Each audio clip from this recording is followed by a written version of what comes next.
Hello, 10th graders. Wanted to show you a really cool online resource that's going to help us to get some background knowledge and context for the graphic novel and the Holocaust, the graphic novel we're reading, and the historical reality of the Holocaust. I think as I'm getting towards the end of the book, I'm realizing that we haven't really talked about what's we've been talking about characters and themes, and we haven't really talked about what's going on during the Holocaust. And so I wanted to bring you to the Holocaust Memorial Museum.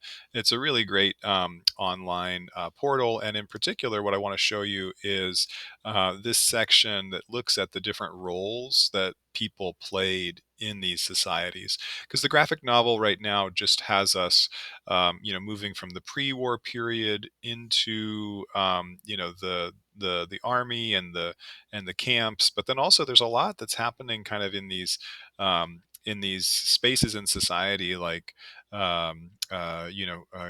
ghettos where Jewish people are being forced, and there's a lot of kind of hiding and working on the black market and things like that. And so I wanted to look at the reality of what happened, the real version, and in particular look at the different roles that people played.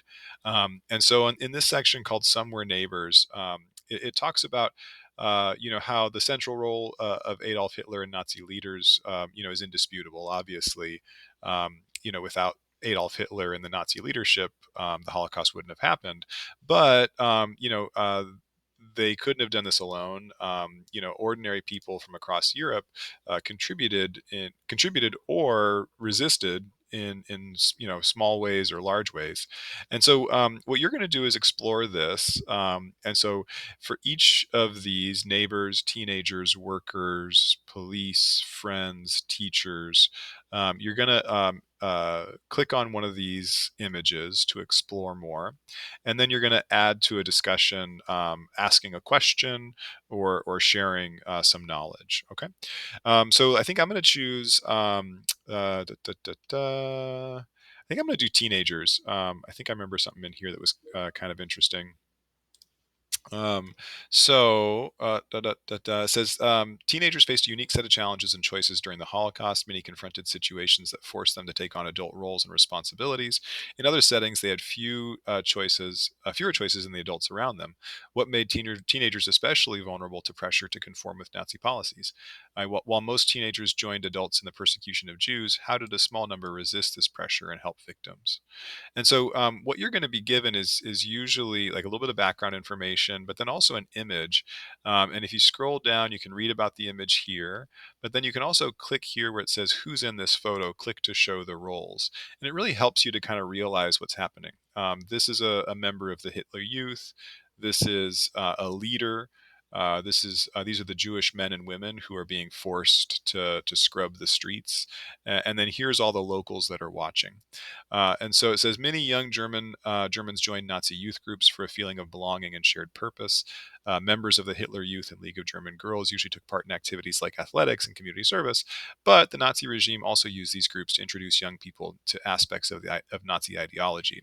As a future of a superior German race, young Germans were taught by their leaders to hate and persecute Jews and inferior races. In this photograph, Hitler Youth are encouraged to humiliate Jews by forcing them to clean city streets in Vienna.